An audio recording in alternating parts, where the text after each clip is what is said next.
This isn't just a story you're about to hear. It's a front-row seat to a real-life implosion.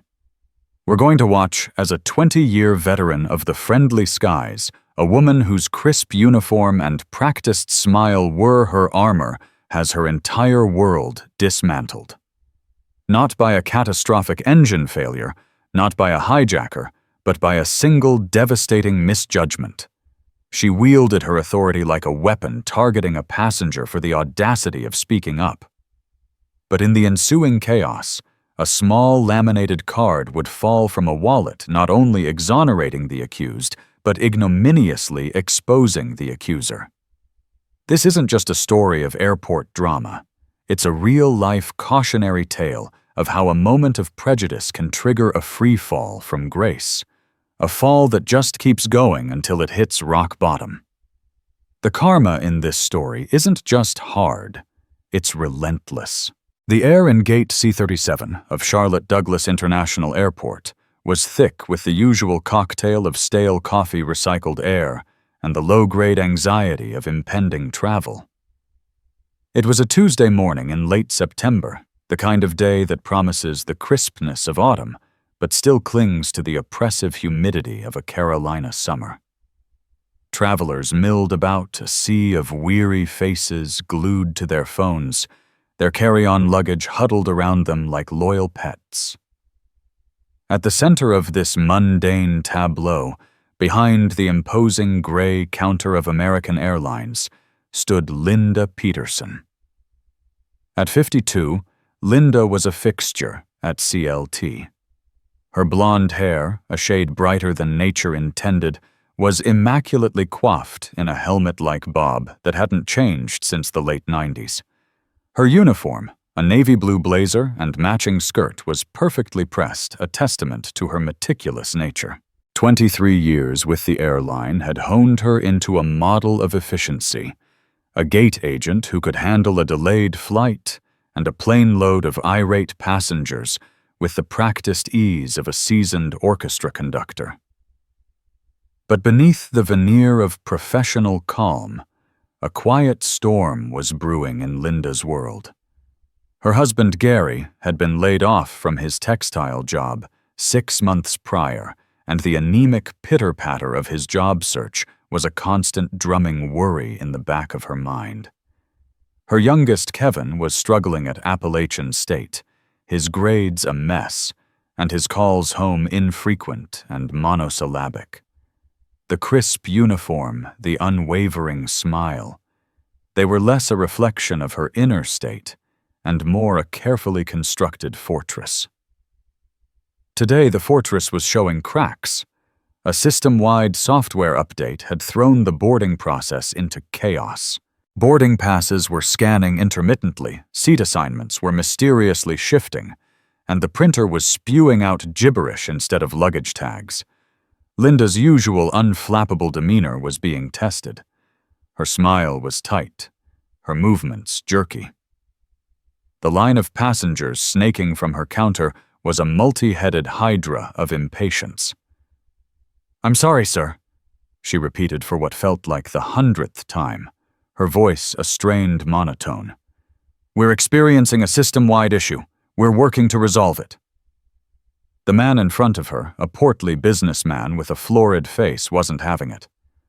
"Working to resolve it? I've been standing here for 20 minutes. I have a connecting flight in Dallas." Linda's fingers tapped a frantic rhythm on the keyboard. "I understand your frustration, sir. We're all in the same boat." "No, we're not," she thought, a bitter taste rising in her throat. "You're on your way to some cushy business meeting. I'm stuck here dealing with your entitled attitude for $13 an hour." It was in this pressure cooker environment that Dr. Imani Williams approached the gate. At 36, Imani was the epitome of understated elegance. She wore a pair of tailored black trousers, a simple silk blouse, and comfortable yet stylish flats. Her hair was styled in intricate locks adorned with a few silver beads that caught the light. In her hand, she held a worn leather satchel, and her calm demeanor was a stark contrast to the frayed nerves of the other passengers. Imani was a pediatric cardiologist on her way to a conference in Phoenix, where she was scheduled to present her latest research. It was a trip she'd been looking forward to, a chance to connect with colleagues and escape the relentless demands of her practice. She'd been a doctor for over a decade, and the weight of her responsibilities, the tiny, fragile hearts she held in her hands, the life or death decisions she made on a daily basis, had etched a quiet seriousness into her features. As she neared the gate, she overheard snippets of the escalating tension. She saw the gate agent's strained expression, the growing restlessness of the crowd. Having been a frequent flyer for most of her adult life, she recognized the telltale signs of a travel day gone wrong. She took a deep breath, a silent prayer for patience on her lips. Her turn at the counter finally came. She offered Linda a small, polite smile. "Good morning. I was just hoping to get an update on the boarding situation for Flight 1982 to Phoenix." Linda, who had just finished a tense exchange with another irate passenger, barely looked up. "We're delayed." She clipped out her eyes, still glued to her computer screen. "I understand that," Imani replied, her voice even and calm. "I was just wondering if you had an estimated time of departure. I have a presentation to give this afternoon, and I need to let the conference organizers know if I'll be late." It was a reasonable question, asked in a reasonable tone. But to Linda, already at the end of her tether, it was just another demand. Another entitled passenger who thought their schedule was more important than anyone else's. And in that moment, a toxic brew of stress, personal anxieties, and deeply ingrained unconscious biases began to bubble to the surface. Linda looked up, really looked at Imani for the first time. She saw a black woman, her hair in what Linda would have described to her friends as ethnic, her calm demeanor somehow interpreted as condescending. "Ma'am," Linda said, her voice dripping with a saccharine sweetness that was more insulting than outright hostility. "As I've told everyone else, we will board when the system is back online. Everyone is somewhere they need to be." Imani felt a familiar prickle of unease. It was a tone she knew well, the patronizing dismissal that was often deployed when her very presence, her very confidence was seen as a challenge. Still, she maintained her composure. "I'm not asking for special treatment," she said, her voice still quiet, but with a newfound firmness. "I'm simply asking for information. It's your job to provide that, isn't it?" The words, though true, were a match to a powder keg. Linda's carefully constructed facade shattered. "My job," she snapped, her voice rising in pitch. "My job is to deal with people like you all day. People who think the rules don't apply to them, people who think they can just waltz up here and make demands." The sudden outburst sent a ripple of silence through the waiting area. All eyes were now on the two women at the counter. Imani, for her part, was stunned into a momentary silence. She had done nothing to provoke such a reaction. She had spoken calmly, respectfully. The accusation that she thought the rules didn't apply to her was so far from the truth, so utterly baseless, that it took her a moment to even process it. "People like me," Imani repeated, her voice now laced with a steely coldness. "What exactly do you mean by people like me?" It was a direct challenge, a demand for Linda to articulate the prejudice that was so clearly fueling her tirade. And Linda, caught in her own emotional tailspin, doubled down.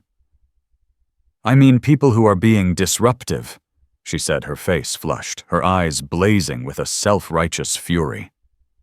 "You're raising your voice. You're causing a scene. You need to calm down." This was a classic gaslighting technique, one that Imani had seen used time and time again. She hadn't raised her voice. She hadn't caused a scene. Linda was the one who was yelling. But in that moment, Linda was the one with the uniform, the one with the authority. And she was using that authority to paint Imani as the aggressor. "I am perfectly calm," Imani said, her voice low and steady, a stark contrast to Linda's shrill tones. "I asked a simple question. You are the one who is escalating this situation." But Linda was no longer listening. In her mind, she had already cast Imani in the role of the angry, aggressive black woman, a stereotype she'd absorbed from a lifetime of media portrayals and unspoken societal biases. She saw Imani not as a doctor, a professional, a respected member of her community, but as a threat. "That's it," Linda declared, her voice trembling with a mixture of anger and a strange, exhilarating sense of power. "I've had enough of your attitude. You're a security risk. I'm calling the police." The words hung in the air, heavy and menacing. The police? For asking a question? For speaking up? The absurdity of the threat was matched only by its chilling seriousness. Imani stared at Linda, a wave of disbelief washing over her. This wasn't just a case of bad customer service anymore. This was something far more sinister. As Linda reached for the phone behind the counter, a collective gasp went through the crowd.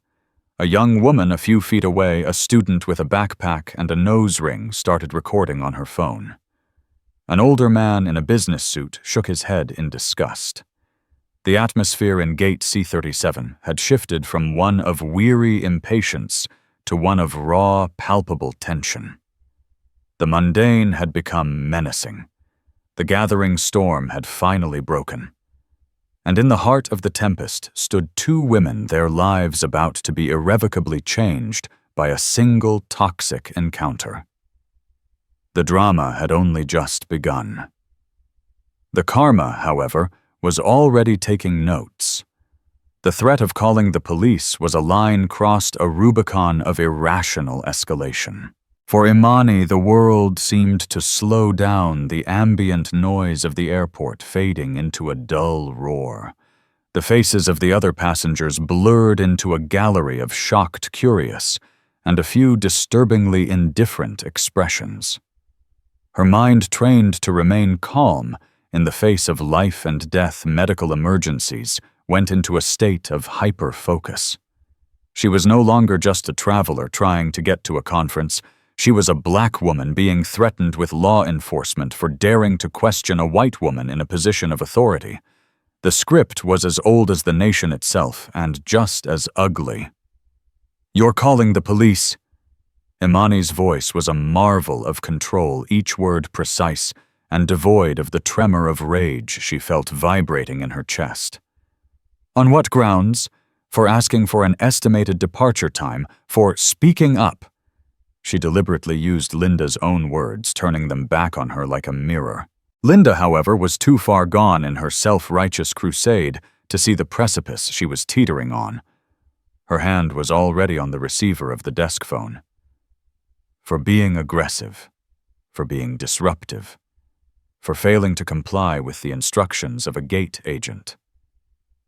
She recited the phrases as if reading from a manual, a mantra, to justify the unjustifiable.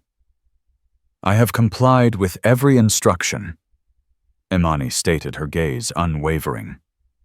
"The only non-compliance here is your refusal to do your job and your subsequent baseless and discriminatory accusations." The word discriminatory hit Linda like a slap. "How dare you!" she hissed, her face contorting with indignation. "This has nothing to do with race. It has to do with your behavior."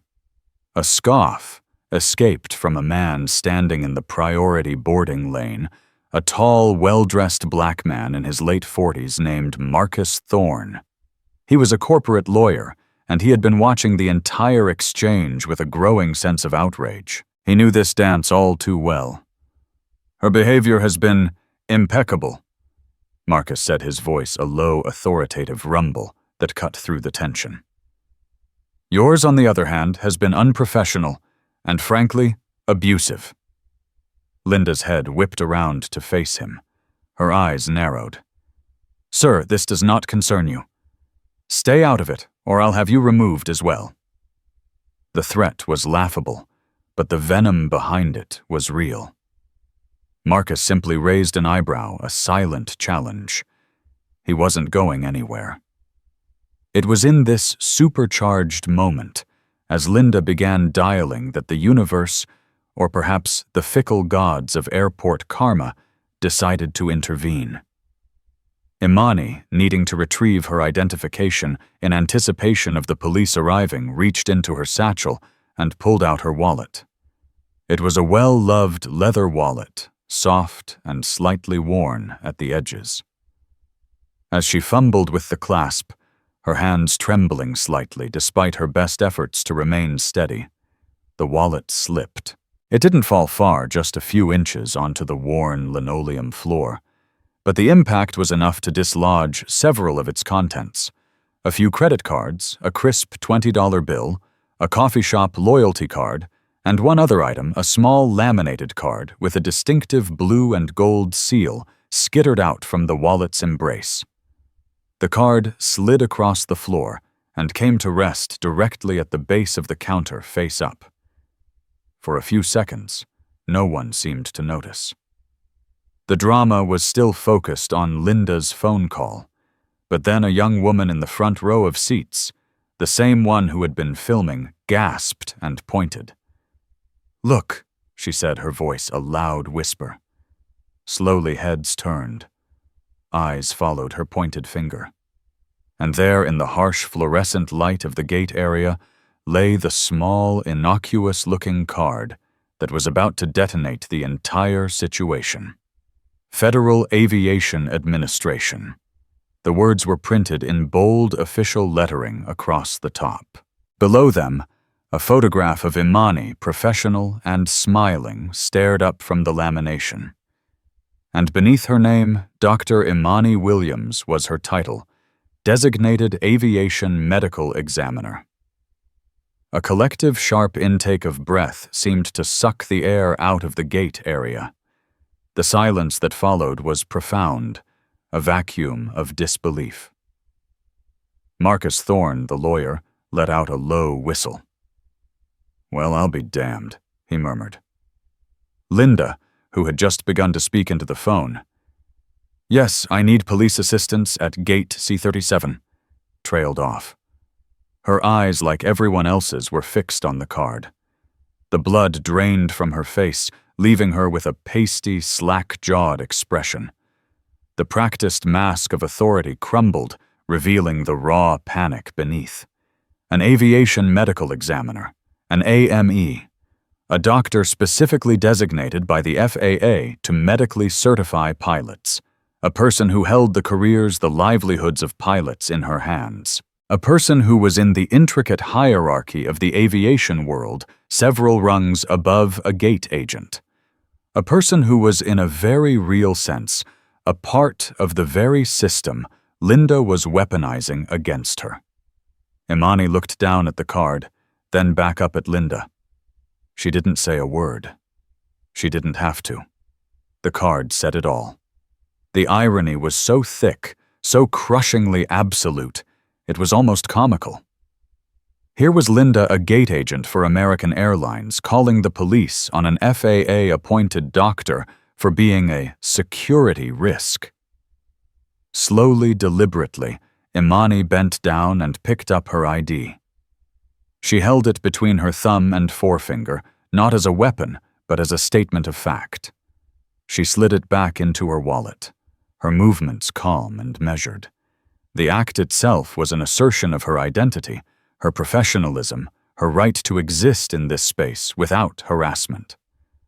Linda, meanwhile, was frozen, the phone still pressed to her ear. The voice on the other end, a dispatcher, was a tinny, "Ma'am, what is the nature of the emergency?" But Linda couldn't speak. Her mind was a maelstrom of confusion, fear, and a dawning, horrifying realization of the magnitude of her miscalculation. She had not just picked a fight with a passenger. She had picked a fight with the FAA. The other passengers, who had been a mostly passive audience, were now a murmuring jury. The whispers were a torrent of, "Oh my God, did you see that? And she is so fired." The young woman with the phone was still recording her lens, capturing every second of Linda's public unraveling. Marcus Thorne, the lawyer, stepped forward, his demeanor now shifting from that of a concerned bystander to a man taking charge. He addressed Linda directly, his voice calm, but with an edge of steel. "I suggest you hang up that phone," he said. "Right now." Linda blinked as if waking from a trance. She looked at the phone in her hand as if it were a venomous snake. With a trembling hand, she placed it back in its cradle. "Now," Marcus continued, his eyes boring into hers. "I believe you owe Dr. Williams an apology, a very sincere one." But an apology was beyond Linda's capabilities at that moment. The only thing her mind could process was the image of that FAA ID, the symbol of a world she had so spectacularly, so publicly misjudged. She had built her career on following the rules, on maintaining order. But in a fit of pique, fueled by a prejudice, she would never admit till she had broken the most fundamental rule of all: you don't mess with the FAA. The doors to the jet bridge, which had been a source of so much frustration, suddenly seemed like the gates to hell. The flight to Phoenix was the last thing on her mind. Her own flight, her career, her life as she knew it, was in a nosedive, and she had just realized with chilling certainty that she was the one who had sent it there. The karma wasn't just coming for her. It had already arrived, and it was wearing a silk blouse and carrying a well-worn leather satchel. The hard part she was about to learn was the impact. Just as a fragile, stunned silence settled over the gate, two figures in the dark blue uniforms of the Charlotte-Mecklenburg Police Department appeared. The dispatcher, having received a call about a disturbance that was then abruptly terminated, had followed protocol and sent a unit to investigate. The arrival of Officer Miller, a burly, middle-aged white man with a weary expression, and his younger partner, Officer Chen, a sharp-eyed Asian-American woman in her late 20s, instantly ratcheted the tension back up. Their presence was a stark, physical manifestation of Linda's threat. For a moment, the power dynamic seemed to shift back in her favor. She was the one who had summoned them, the one who held the institutional authority. A flicker of her earlier self-righteousness returned to her eyes. "Officers, thank you for coming," Linda said, her voice still a bit shaky, but regaining its official tone. "This woman," she gestured towards Imani, "was causing a disturbance. She was being aggressive and refusing to follow my instructions." Officer Miller's gaze fell upon Imani. He saw a well-dressed black woman standing calmly, her expression unreadable. He had seen this scene play out 1,000 times in the airport. Usually it was a case of too much to drink or a missed flight. His face settled into a mask of bored procedure. "Ma'am, what's your side of the story?" he asked Imani, his tone non-committal. Before Imani could speak, Marcus Thorne, the lawyer, stepped forward, positioning himself slightly in front of her. "Officer," he began, his voice the epitome of calm reason. "My name is Marcus Thorne. I'm an attorney, and I witnessed the entire exchange. This woman," he gestured to Linda, "is making a false report. Dr. Williams," he emphasized the title, "was not aggressive in any way. She simply asked for information about the flight delay. Gate Agent Peterson here," he pointedly used her last name from her name tag, "responded with unprovoked hostility, and then when Dr. Williams calmly defended herself, escalated the situation by calling you." Officer Miller's eyes narrowed slightly. The mention of attorney always made things more complicated. He glanced from Marcus to Imani, then back to Linda. "She was yelling, she was disruptive," Linda insisted, her voice rising again. "Ask anyone, they all saw it." She gestured vaguely at the crowd of passengers.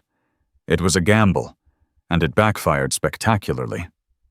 The young woman with the phone, whose name was Sarah Jenkins, a journalism student at UNC Chapel Hill, stepped forward holding up her device.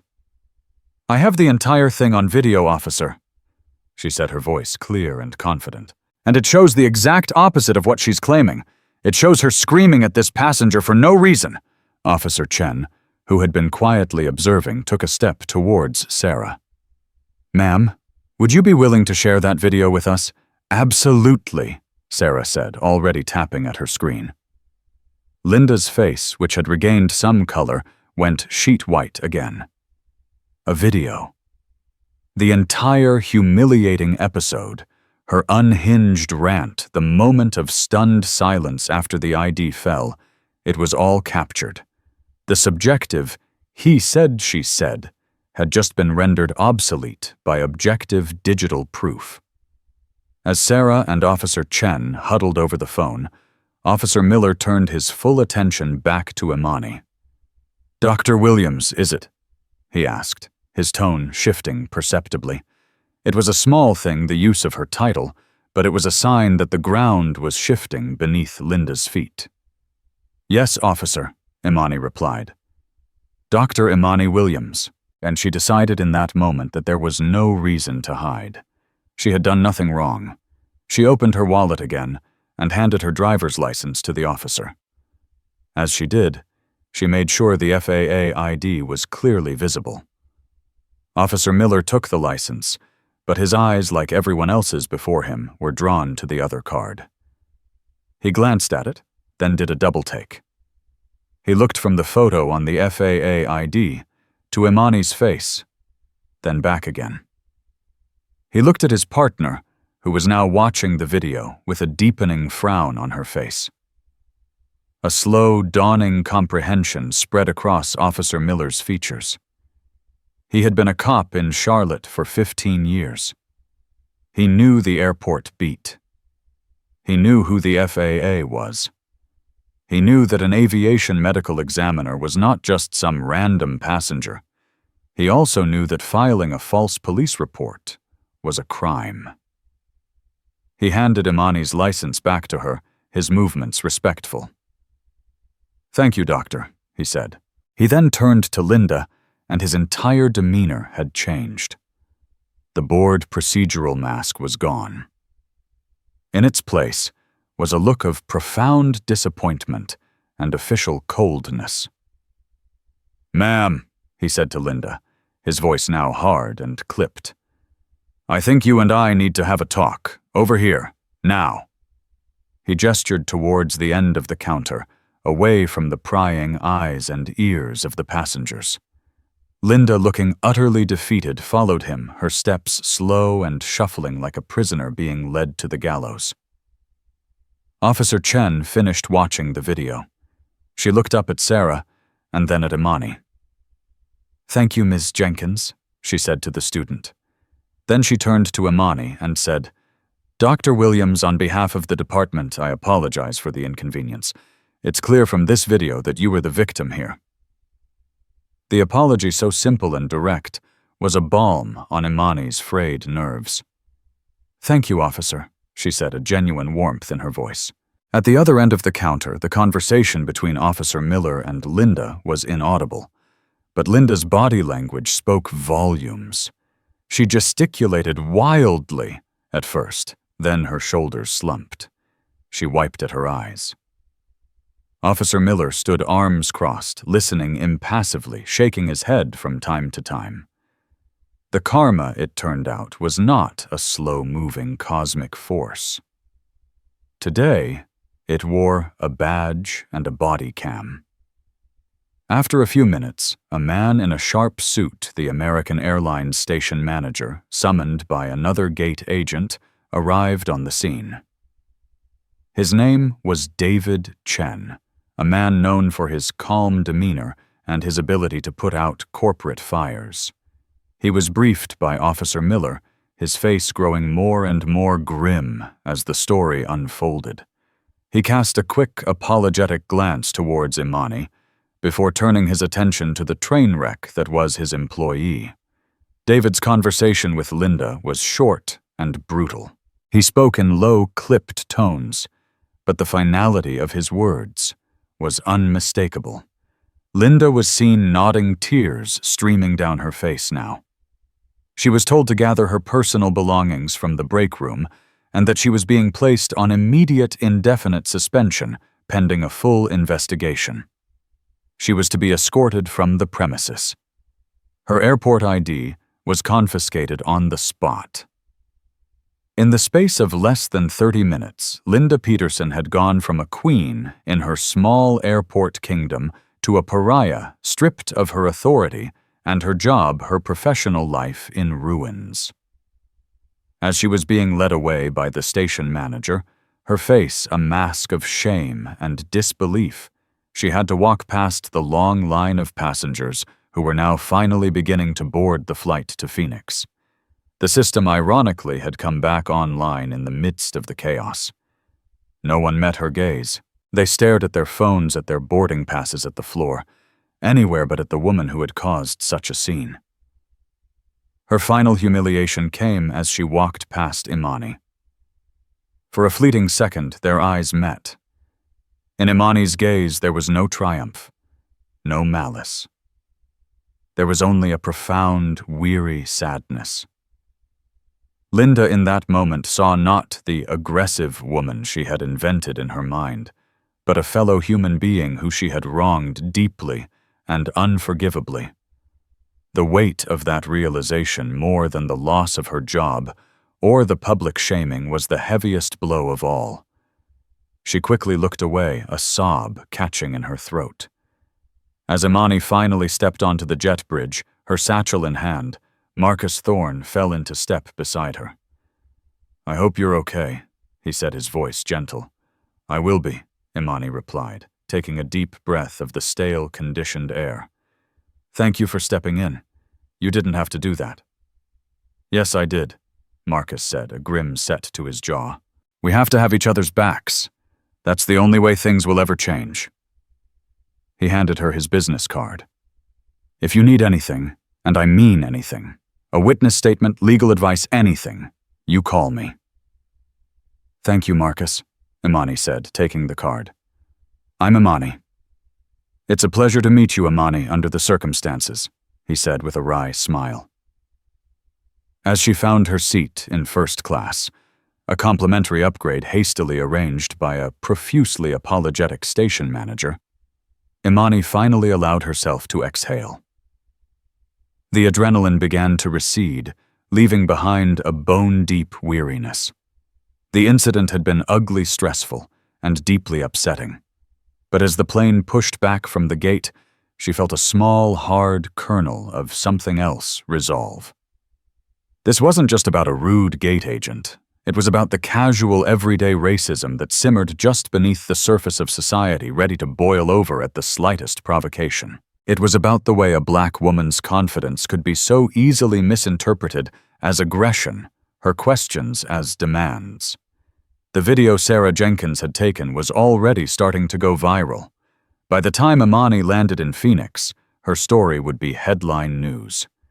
The hard karma that had hit Linda Peterson was just the beginning. The ripples of that morning's events at Gate C-37 were about to spread far and wide, and the story was far from over. Linda's fall was just the first act. The real-life drama was about to get a whole lot more complicated. By the time Flight 1882 touched down at Phoenix Sky Harbor International Airport, the story of Gate C-37 was no longer a localized incident. It had metastasized into a full-blown viral sensation. Sarah Jenkins, the journalism student, had uploaded her video to Twitter with a simple factual caption, "American Airlines gate agent in Charlotte calls police on a black woman for speaking up." The woman, it turns out, is an FAA doctor. Hot flying while black. American Airlines. She tagged American Airlines, several major news outlets, and a few prominent civil rights activists. The video, raw and unfiltered, was a powder keg. Linda Peterson's shrill, accusatory voice, Imani Williams' preternatural calm, the audible gasps of the crowd, the dramatic reveal of the FAA ID. It was all there. It was a perfectly packaged 2-minute encapsulation of racial bias and corporate malfeasance. The internet did what the internet does. The video exploded. Gate agent. Linda and Imani Williams were trending worldwide within hours. The story was picked up by local Charlotte news, then national outlets like CNN, MSNBC, and Fox News, each framing it according to their own particular slant. Imani's face was suddenly everywhere. She was lauded as a hero, a model of grace under pressure.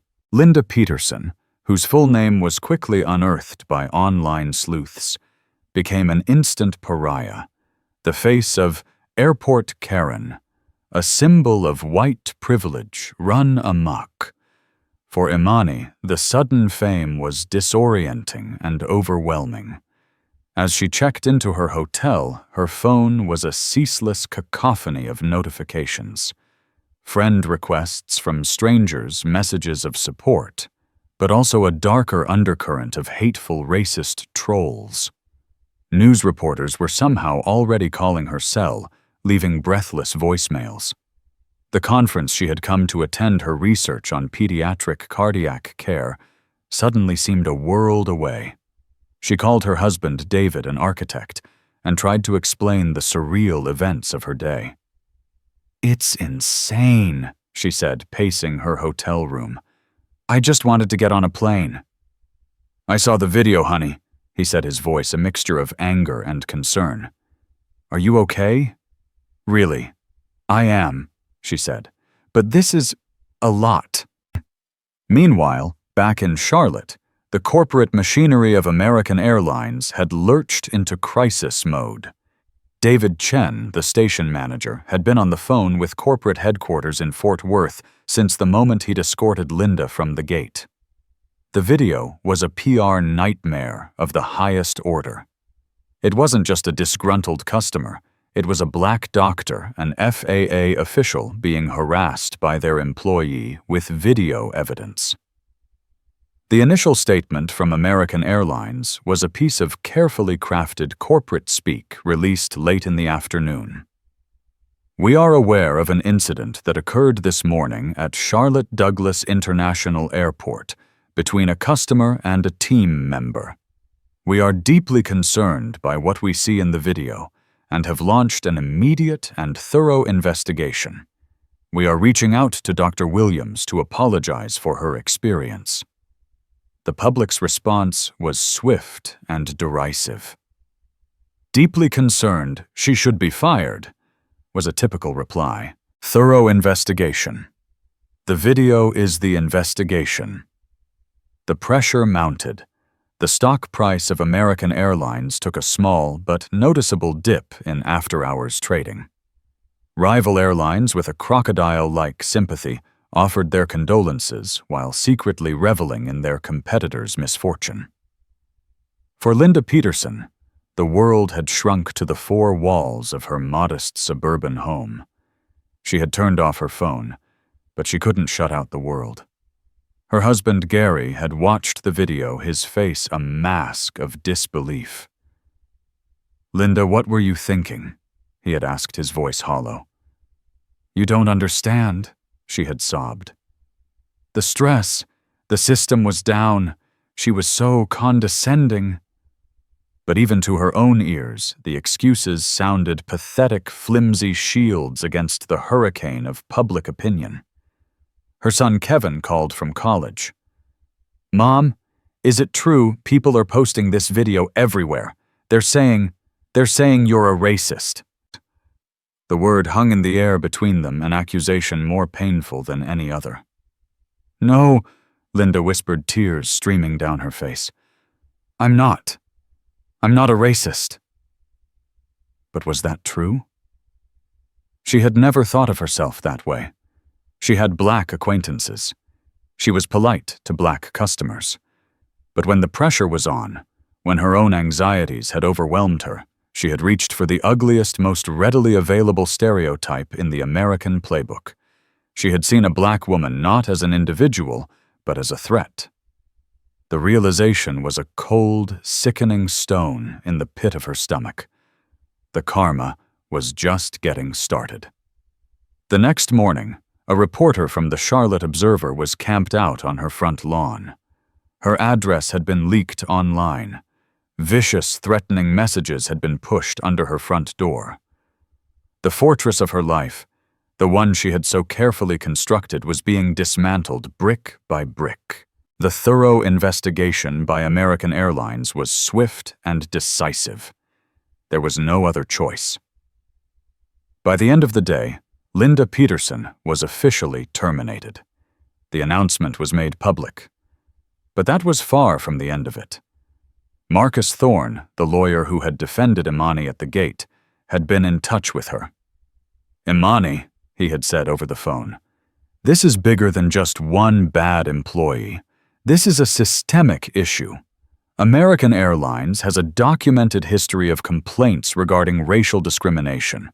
Linda Peterson didn't just appear out of a vacuum. The company's culture allowed her to feel comfortable acting that way." He was right.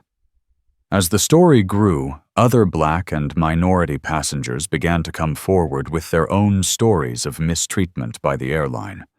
A flight attendant who had been passed over for promotion in favor of less qualified white colleagues. A pilot who had been subjected to random security screenings far more often than his white counterparts. A group of friends who had been kicked off a flight for being too loud when a group of white passengers in the next row were behaving far more boisterously. The incident at Gate C-37 was no longer just about Linda and Imani. It had become a flashpoint, a catalyst for a much larger conversation about systemic racism in the airline industry. Imani, after much soul-searching and a long conversation with her husband and with Marcus, decided she couldn't just let it go.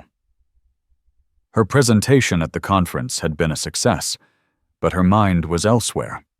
She felt a responsibility to use her newfound platform for something more. With Marcus Thorne as her legal counsel, she filed a civil lawsuit against American Airlines. The suit did not ask for a specific monetary amount. Instead, it demanded sweeping systemic changes within the company, mandatory, comprehensive, and ongoing racial bias training for all employees from the CEO down. The creation of an independent oversight committee to review all discrimination complaints, and the establishment of a scholarship fund for minority students pursuing careers in aviation. The lawsuit was a masterstroke. It elevated the conversation from a simple case of "he said, she said" to a demand for corporate accountability. It wasn't about punishing Linda Peterson, who was already facing a public crucifixion. It was about changing the system that had produced her. The corporate fallout for American Airlines was immense. The legal battle would be costly and damaging to their brand. Their attempts to settle out of court were rebuffed by Imani and Marcus. They wanted change, not a check. For Linda Peterson, the lawsuit was just another nail in the coffin of her old life. She was now not just a fired employee. She was the central figure in a landmark civil rights lawsuit. Her name would be forever linked with this case. She became a pariah in her own community. Old friends stopped calling. Neighbors crossed the street to avoid her. The financial strain with Gary still unemployed was crushing. They were forced to put their house on the market. The hard karma was relentless. It wasn't a single swift blow. It was a slow grinding and public disintegration of a life. Linda had tried to ruin Imani's day to assert her power over a black woman who she felt had challenged her. Instead, she had triggered a chain reaction that had not only destroyed her own life, but had also put one of the world's largest airlines on trial. The twists, however, were not yet over. The universe, it seemed, had one more turn of the screw in store for Linda Peterson, a piece of hard karma so direct, so personal, that it would make everything else pale in comparison. The real-life drama was about to hit home in the most devastating way imaginable. Months bled into one another. The autumn that had just begun on that fateful day in Gate C367 gave way to a bleak, unforgiving winter. For Linda Peterson, life had become a claustrophobic cycle of shame and anxiety. The lawsuit was a constant looming presence, a dark cloud that shadowed her every waking moment.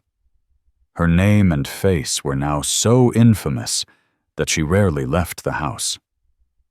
The sale of their home was a slow, humiliating process, each open house a parade of strangers judging the remnants of her shattered life.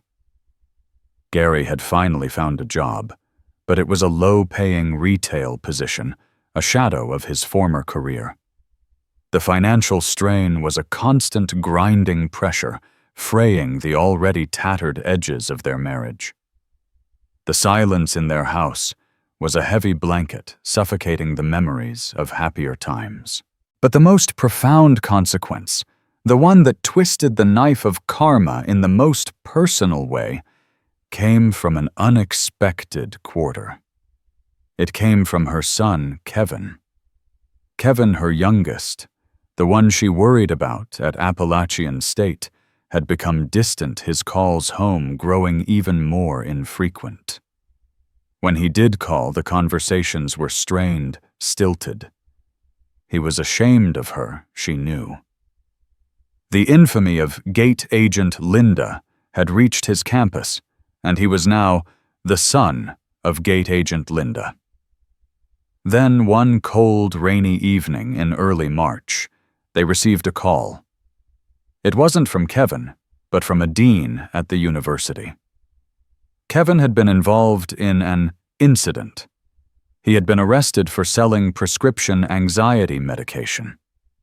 He was facing felony charges and had been expelled from the university. The news was a body blow, knocking the last of the air from Linda's lungs. Kevin, her baby, a felon. Expelled. His future, which had once seemed so bright, now lay in ruins. The drive to Boone was the longest 3 hours of Linda's life. Gary drove his knuckles white on the steering wheel, his silence a wall of condemnation. When they finally saw Kevin in the drab, sterile office of his court-appointed lawyer, he looked like a ghost. He was thin, pale, his eyes hollowed out with fear and shame. He explained in a choked, halting voice what had happened. The pressure of his mother's viral infamy had been unbearable. He had been ostracized, mocked.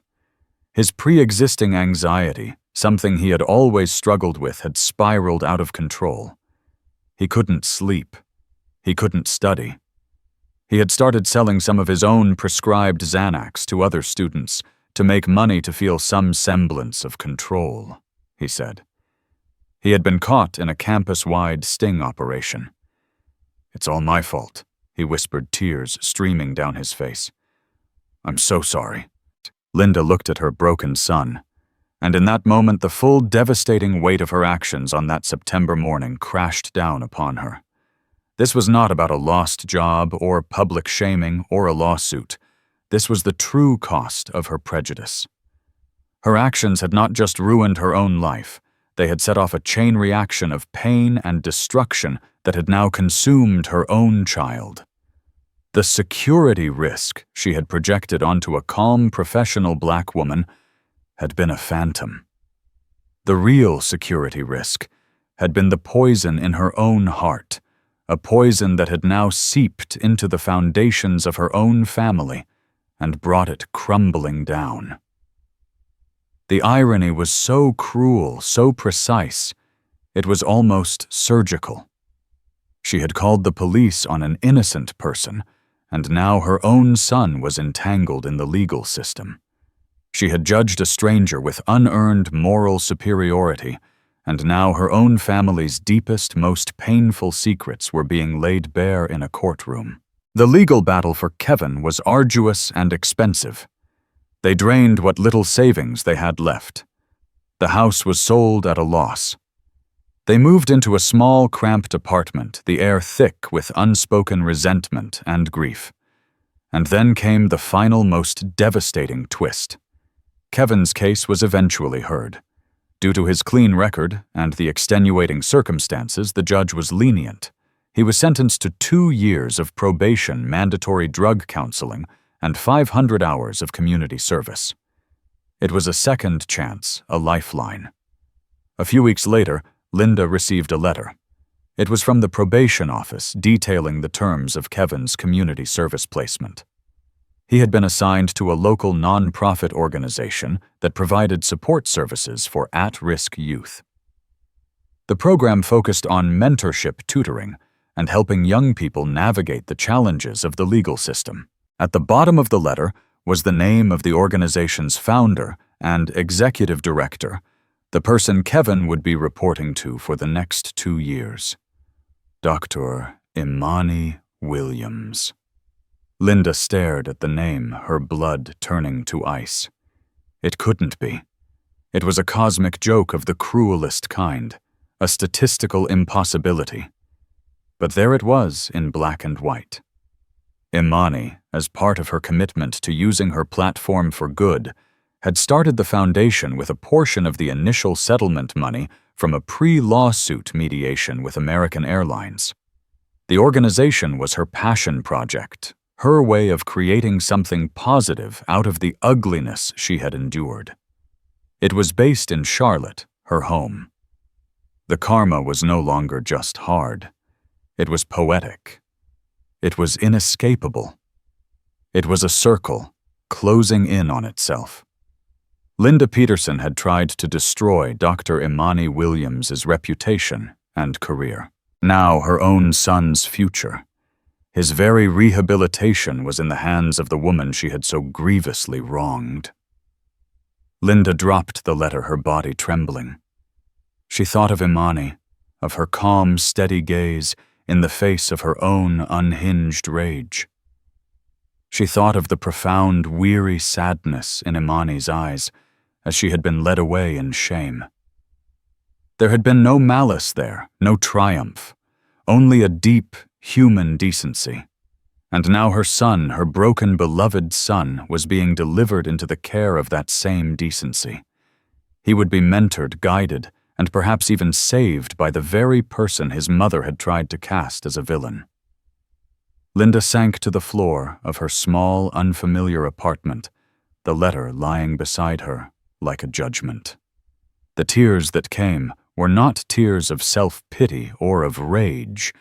They were tears of a final, crushing, and absolute surrender. A surrender to the vast, intricate, and terrifyingly just machinery of consequence. She had hit rock bottom. But as she wept, a tiny, unfamiliar seed began to sprout in the barren landscape of her soul. It was a seed of humility, and with it, the faintest, most fragile possibility of redemption. The real-life drama was at last complete. The karma had not just hit back.